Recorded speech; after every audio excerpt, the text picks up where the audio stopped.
I'm LaVelle Smith Jr. I was born in Louisville, Kentucky. I'm a dancer, choreographer, producer, and director.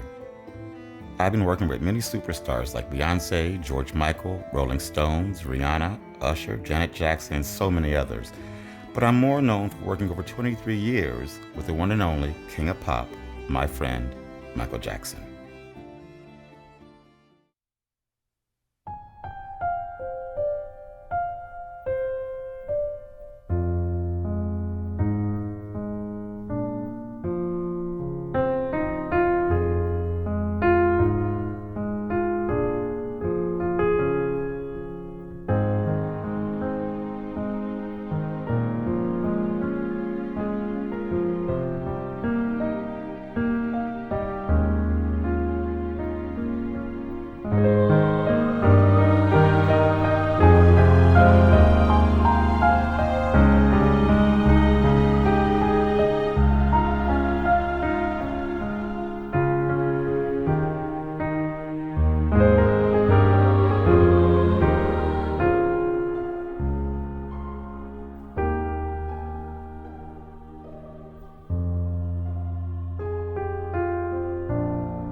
According to the LA Times, Michael Jackson has been pronounced dead.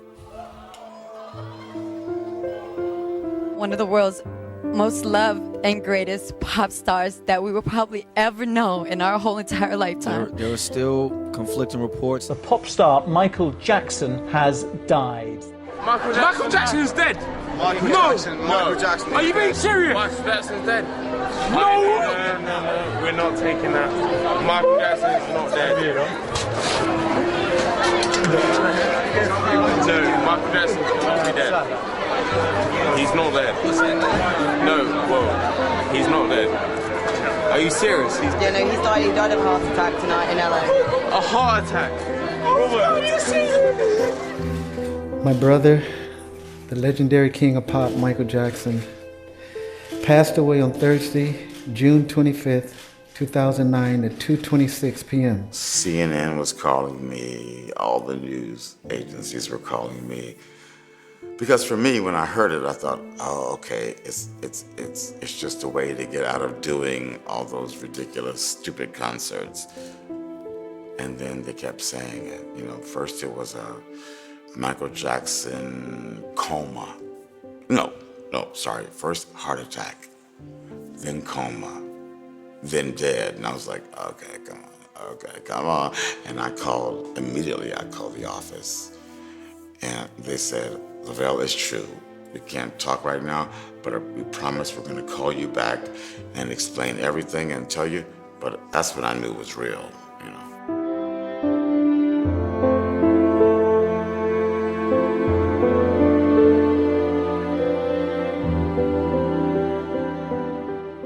This can't be true, or it's impossible. This just cannot be true. And I remember sitting on the edge of my bed, just sitting there and kind of in a numb, kind of gone, someplace else kind of state. And then I got up, went to the living room.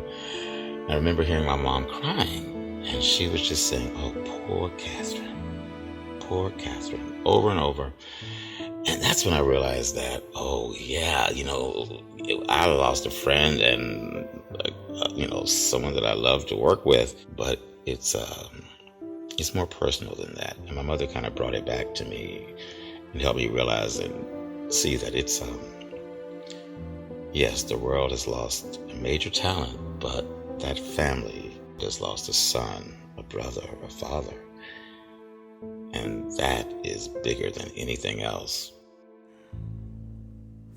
Sorry.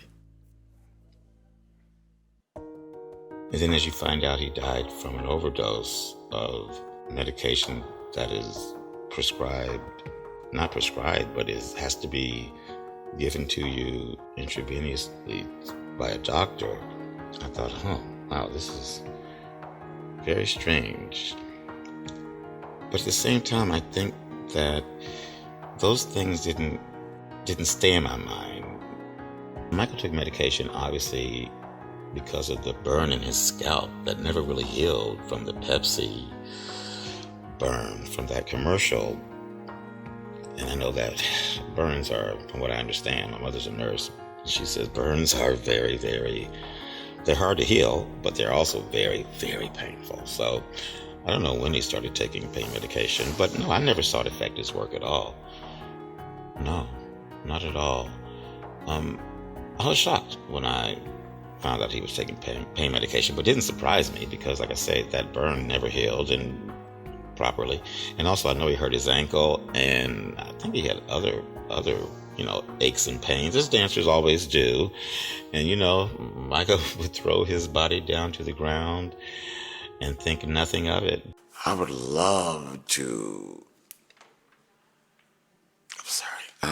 walk on stage again, I'm sorry. I would like to be on stage. Can you imagine, that feeling was so beautiful. But I know he's not. He's not. We have the music and we have the videos. And I think we have to cherish that. But yes, it stunned me beyond belief. But to be honest, I was so numb. It was so shocking that I had no emotions for a year. And then once I did a TV show, Move Like Michael Jackson, and interviews like this, and they asked me, everything, and I said, I kept saying to them, Michael Jackson is, and they said, cut, Mr. Smith, you have to say was. It's past tense. And I said, okay, I got it. Michael Jackson is. I said it again and again. But the moment, the very moment I said Michael Jackson was, I lost it. Because it's final.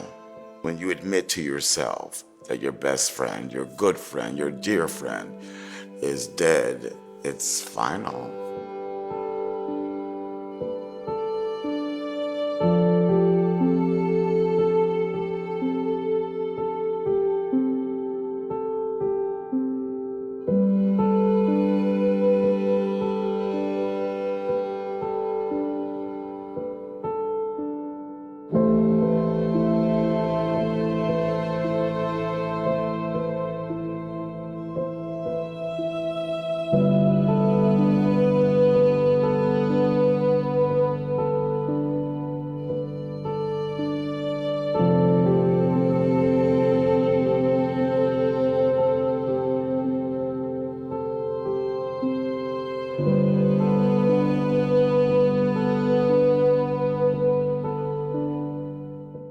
For me, it's like he died yesterday. It doesn't go away. It's like my grandparents, my nana and my papa. It's like yesterday, so it doesn't go away.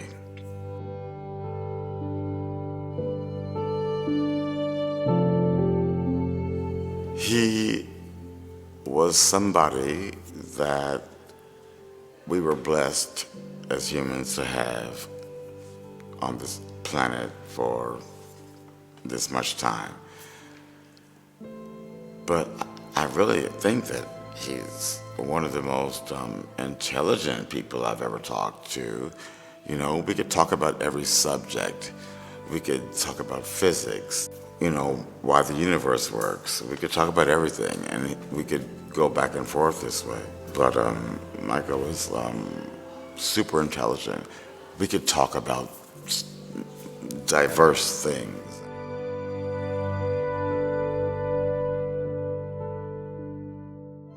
Well, for instance, Michael thought that Thomas Edison was the greatest inventor of all times, and I thought Nikola Tesla was unsung inventor of all times. So we discussed things like that, and we, each person would say why they thought the way they did. We would do it like that, and some things that we would discuss were never solved. We would just agree to disagree, in a gentlemanly way. But when it came to work, there was never argument. If you love somebody, well, regardless, you don't want to see them dead. It's like your grandparents dying. You know, we know our grandparents are going to die because that's what life is. You know, we're born to die. But and our mothers and fathers, we don't want to see that. But when you see a brother, and he was so young, you know, I am almost the age that he was when he died. And it's just hard. It's hard to see that, you know. There was so much more life to give. He was going to do, in my mind, he was going to do so many more brilliant things. But I'm going to keep trying my best to do and share and continue the love. I have to.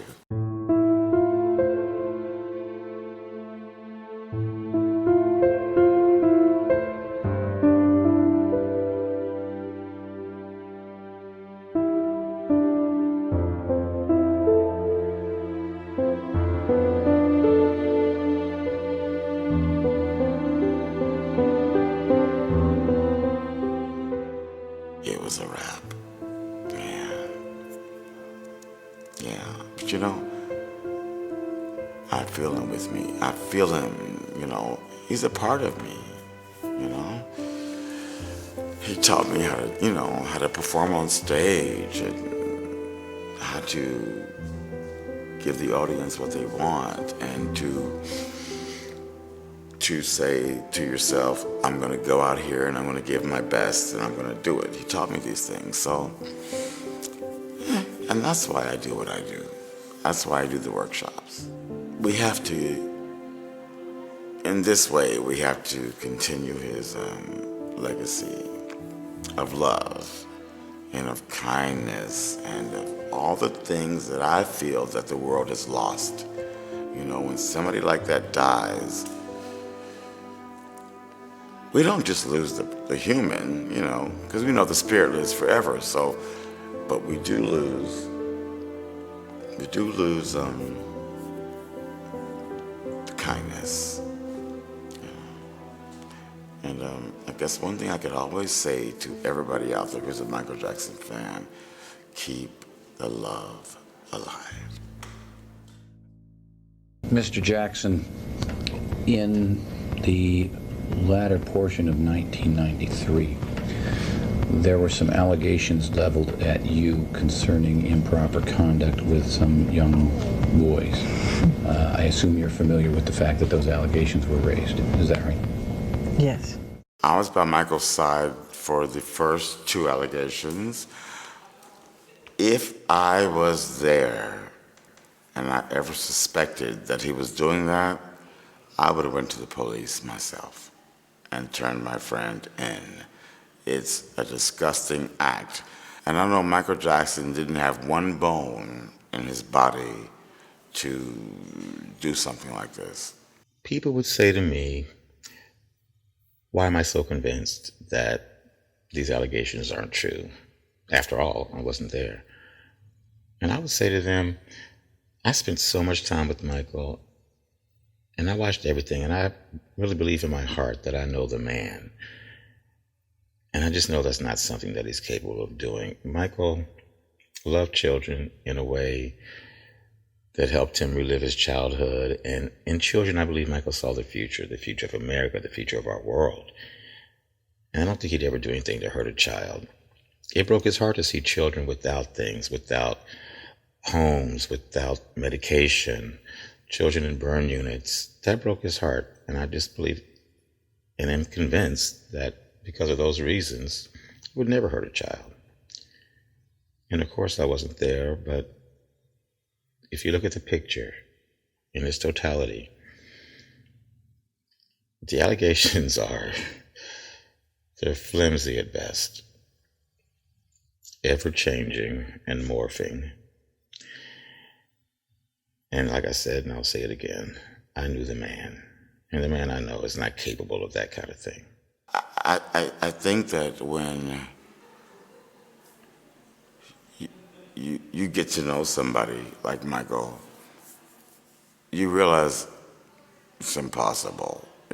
It's just not possible. And like I say, if I thought for 1 second, I'd go to the police myself. But that's just not him. It's really not. I love Michael so much that he said some things where I thought to myself, idiot, don't say you sleep in bed with children. It just sounds gross. But knowing him, I thought, I know how he meant it. And, but I said, this is our relationship. I said, dude, really? You said that? Idiot. Idiot move. And, of course, Michael being Michael said to me, why? And I said, boom, boom, boom, boom, boom. He's like, oh, that's what they think? I'm like, yes, that's what they think. You're a weirdo. I believe Michael went on with his life. I think an innocent man, well, let's say this. I think a guilty man would have done everything in his power to distance himself from children or the appearance of anything that may look strange involving, them and children. But then you have an innocent man. An innocent man has nothing to hide. An innocent man continues his life. A man that knows he's done nothing wrong is going to live his life as normally as possible, even after being accused of something so heinous. You're not going to change your life knowing that you've done nothing wrong. So yes, children were around, and yeah, that's what an innocent man does. You still continue your life. If you have children over to your house for cookouts and watch movies, you're going to continue your life as normal. But if you are a guilty man, you're going to do everything you can to separate and distance yourself away from children. So I think, if anything, that shows more of his innocence by continuing to live the way that he lived, loving children, helping children, and making sure children had things that they needed. I'm not sure how the allegations in the trial in 2005 affected Michael, but when you put yourself in his shoes just for a moment, you know that has to be one of the most frightening and terrifying things that you have to deal with in life. But Michael's strong. He used to always say to me, in this business and in life in general, you have to have skin like a rhinoceros, like a rhino. And of course, the only thing I knew about rhinos is that they're big and they have horns. But he explained to me that they actually have a very, very thick skin. That's just the way they're born. And so he'd always say that. He said that more than once, many times. In this business and in life, you have to have skin like a rhino.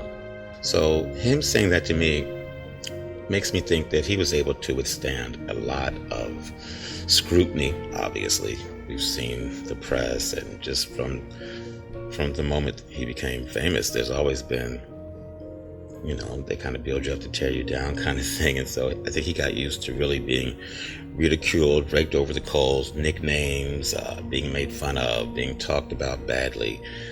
And I think he developed a very thick skin. So in my mind, I'm pretty sure, even though the 2005, allegations and then trial, I know it had to be tough on him and his family. But I'm sure that he put that into effect. He just put on his armor, his rhinoceros skin, and dealt with it. But, human. He's a human man, so it was ripping him up inside. It was tearing him up inside. It was hard, but Michael's a strong man. So, as hard as it was, he dealt with it. And we all saw it. It was hard, but every day, going to court, dealing with it best you can. That's the kind of man he was. People used to ask me, why does he love you so much? Because I tell him the truth. I tell him, like I just said, that's a dumb move, dude. That was stupid. I don't make it pretty. That was stupid. It's like a brother. You tell your brother the truth. And so he's my brother, and so I tell him the truth. Michael and I did discuss the allegations, but it was usually in passing. It wasn't a topic of conversation that I would have brought up to discuss. But if it came up, we would talk about it. And you could always see the pain and I think him just not really understanding why this is happening and why it would happen again. It was hard for him to understand, and I think he just felt like, maybe people were out to get him. And I think that was something that was always on his mind. But whenever we talked about it, you could just see the pain in his face, and you could feel that pain when he spoke about it. It was something that really ripped at him. It tore at his heart. And I think, you felt bad for him because this is someone who doesn't want to hurt anybody, doesn't have an evil bone in his body, and he's being attacked from all sides. And I just think that, that pain, it was there. But Michael, being a professional and being the man he is, the show must go on. He would always take it out on the stage, and you'd never know that his heart was breaking. And I'm sure also, knowing Michael, he would use that pain in some of the songs. The explosive reaction to that disturbing Michael Jackson documentary, Leaving Neverland. It focuses on two men who accused Jackson of abusing them when they were children. And Chris Connolly joins us now with the fallout from this devastating film. Good morning, Chris. Good morning, George. The documentary Leaving Neverland has been gathering attention ever since its first showing at the Sundance Film Festival in January. Now that it's aired on HBO, it's sparking conversation and strong opinions nationwide about the life and the legacy of the late Michael Jackson. Do you really want the truth? My truth? You're gonna bleep a lot of this.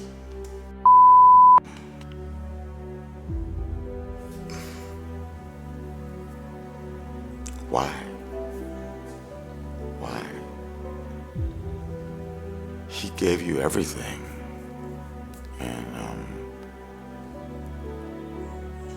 it's heartless to do that to a man that can't defend himself. So why?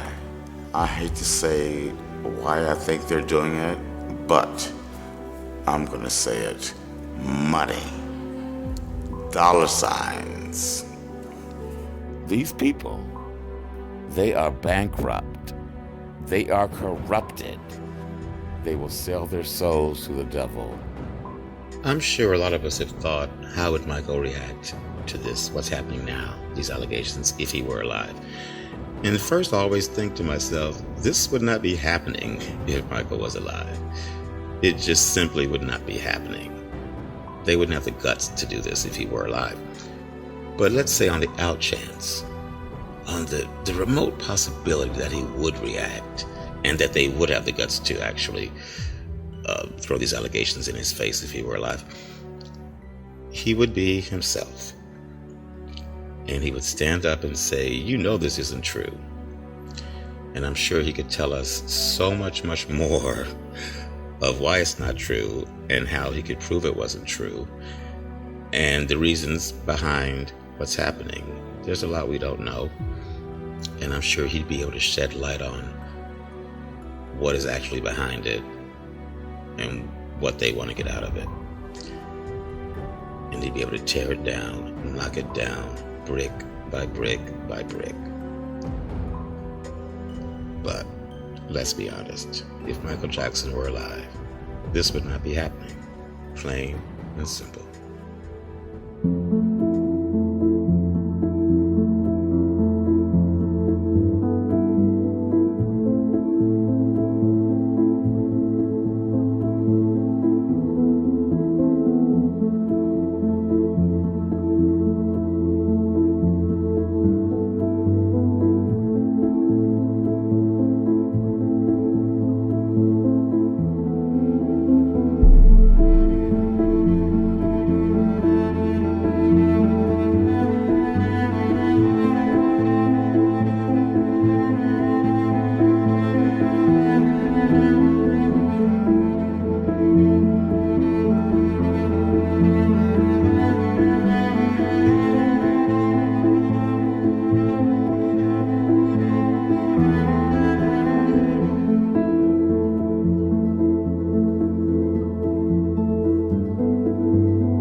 did a TV show with Wade in London, dance show. I was a judge. And so, yeah, of course, I've known Wade his whole life, since he was 10. I was there when Michael met him. But I believe that we have to listen to the people who say they've been abused, women, men, whatever, and really look at it and say, is it true? We have to look at it. We can't just dismiss it like it didn't happen.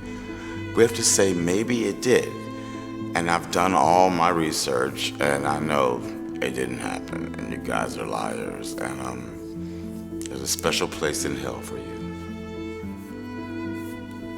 You know?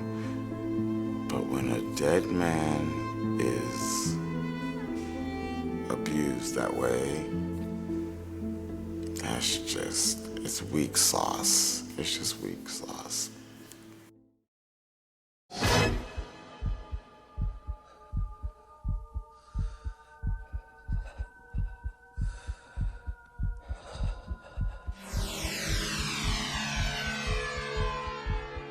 It was Smooth Criminal, 1980 something, and I remember watching him from a distance across the room and watching him do amazing things, and I thought to myself, whoa, this guy's amazing. This guy's amazing.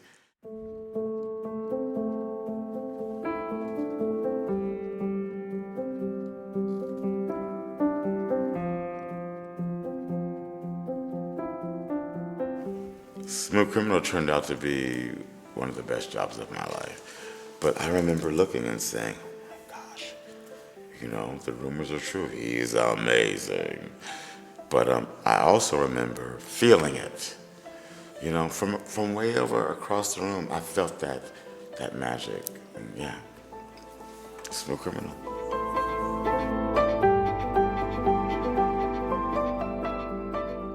If I told you that Smooth Criminal was one of the best things I've ever done as a dancer, it's true. It was like being on a soundstage in the golden age of Hollywood, creating a musical. And for that reason, yeah, it's one of the best things I've ever done as a dancer. So happy to have been a part of that, so thankful. Of course, there's Super Bowl, there's so many other ones, but for that time frame, and when I first got to LA, my first big job, it was Smooth Criminal, and yes, it was like making an old golden era of Hollywood musical, and it was awesome. I learned a lot. The first time I went to Neverland, of course, it was exciting.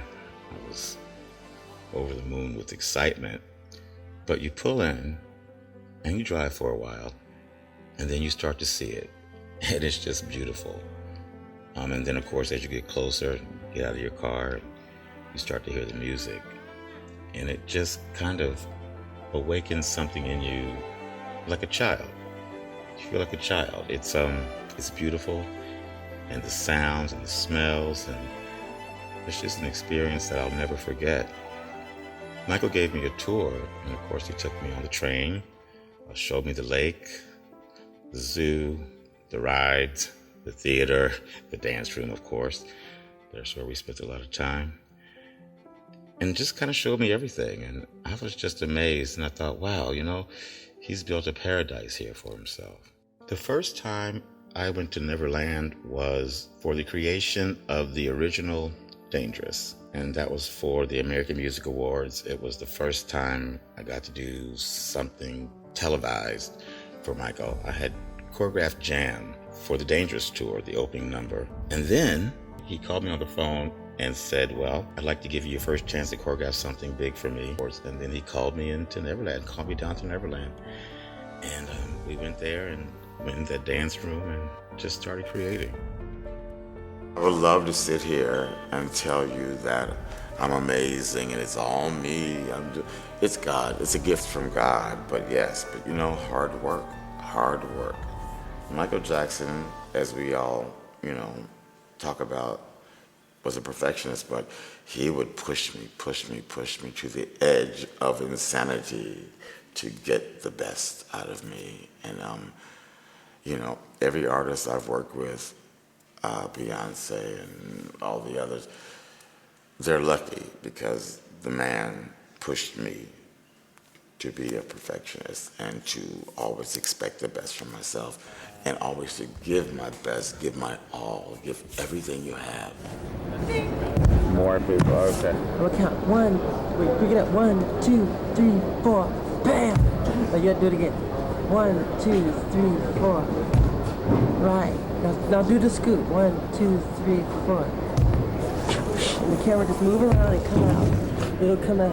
I got you. I want dust on This that. way. Okay, dust dust. on the floor and dust on his shoes. Bam! Okay. Okay? Cool. And the snap that you wanted, the dust snap? Yeah. For the ghoulie, we have A little bit wider, so maybe let's see this. Okay. Okay. We'll have pauses between 5, 6, 7,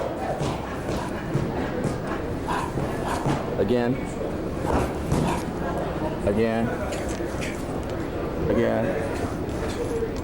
Gag doesn't Here we work. go. Okay. So we can't Do it again. Okay, so what we have to do is Again. do the ghoul thing. Again. So we Wait, one more. It should start there. That's how it should be framed. Do it again. 1, 2, bam. That's where it should start. You should hit hard. But don't hit hard enough. 1, 2, 3, 4. Yeah, that's how it should do. See? you want more than one, right? Yeah. See, one would be like that, and one can be here. But I like to have one like bam, bam. But no higher than breast and up. See where it's like right about there? But lay down, LaVelle. Lay your head down. So it's like that. Okay. See? Then when they start scooting, the camera just move out. Okay, the show Just move out. Okay. Yeah. We used to have a saying, leave it on stage, you know? Leave it on stage. Give it all the sweat, all the hard work, leave it on stage. No regrets when you walk off stage. That's the worst thing. To be like, oh, I wish I'd. No. Michael taught us to not just me, you know, all the dancers. Leave it on stage. Don't ever walk off with a regret saying, oh, I wish I'd done more. No. Give it all. Ladies and gentlemen, one of the most remarkable performers in American history, the king of pop, Mr. Michael Jackson. We did a Democratic convention for Bill Clinton. He was the president at the time. And you know how those jobs are. It's a little bit crazy. But Michael said, LaVelle, I'm like, what? Come up here. I want you to meet Bill. I'm like, Bill? What the heck is Bill? But it was Bill Clinton. And I was like, you're our president. It wasn't televised. It was to raise money for the Democratic Convention. It was amazing. We had flown in from shooting for the American Bandstand 50th anniversary special. So we shot that. We all got on a plane, all the dancers and everyone, and we went to New York and checked into the hotel. And then it started. It was awesome. He was excited. I was excited. Bill Clinton was there, and he was possibly going to do a saxophone solo in a part of Black or White, but at the last minute he decided he wasn't going to do the solo, so we carried on as normal. And it just turned out to be a fascinating and historic moment. Looking back, you know, we couldn't have seen the future. We didn't know what that would be, Michael's last live performance. But it was special. I remember, you know, I was working, you know, everybody's doing their own thing, and Michael and Bill Clinton were on stage just talking, and I hadn't even noticed that. And I heard over the microphone, LaVelle, come to the stage, come here. That was with excited voice, very excited Michael voice. I didn't know what it was. And then I turned around to look at the stage, and I was like, oh, he's talking to Bill Clinton. Maybe they're going to do the solo. Maybe the saxophone solo is going to happen now, you know. But anyway, I got to the stage, and Michael said, I just want you to meet Bill Clinton. And I remember just shaking his hand and looking. Very tall guy. Bill Clinton was very tall. I had no idea how tall he was. And it was just such an honor, you know, that he took that moment to introduce me to the President of the United States. I just thought that was a very special moment that I'll never forget. But yeah, the performance itself was very nice. We decided to go with a smaller group of dancers not the big dangers that we usually do. We had shrunk it down to, I think, 6 of us, 6 dancers and Michael, and it was really, these guys, every dancer there on that stage was just there for Michael. It was so obvious everybody was there for him. And we all just killed it. It felt so natural, so good, and I think even he said, "Oh, that felt nice." And it was the audience is there, so it's not being taped. It's not a TV special. It's a one-time, leave it all on the stage, give it all you got kind of moment. And we did that. And it was beautiful. It was truly beautiful.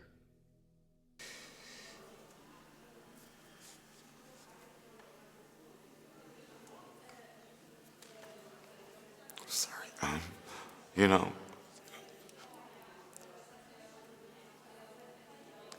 I must say that Michael introduced me to so many legends.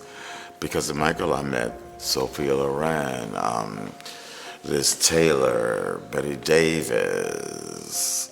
The list is endless. And like I said, I can't thank him enough, And like I told you earlier, that's one thing I regret, that I didn't say thank you enough to him for changing my life and being such a big part of my life and, giving me all that love. I wish I could have said thank you more.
Because he takes those on. I'm ready. 6:48 now. Say when.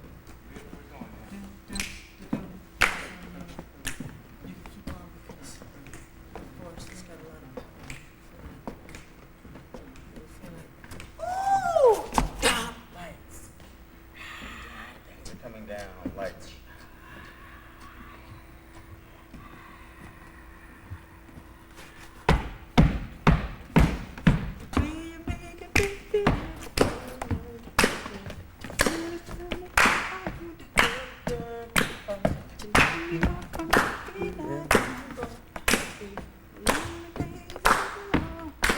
This is loading.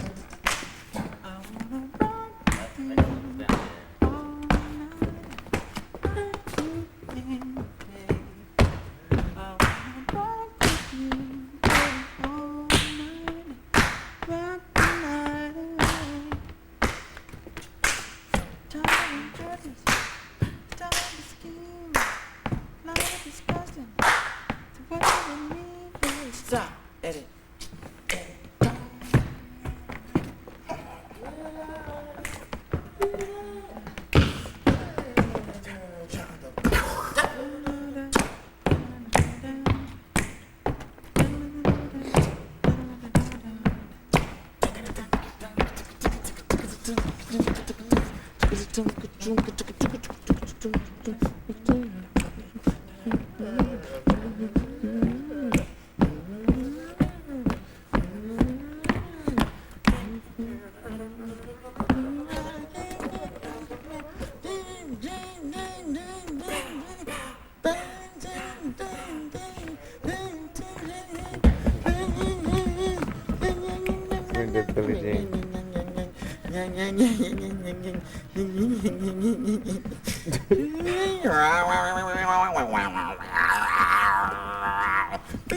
Just do that, do that. And give it a silhouette. He's talking about. Straight. It's down already. Back right.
Oh, I'm gonna say this, but he said, they're trying to kill me.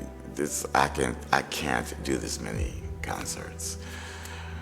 And when he really explained to me what they wanted him to do, I thought, oh, dude, rethink that contract, because that's a lot of work.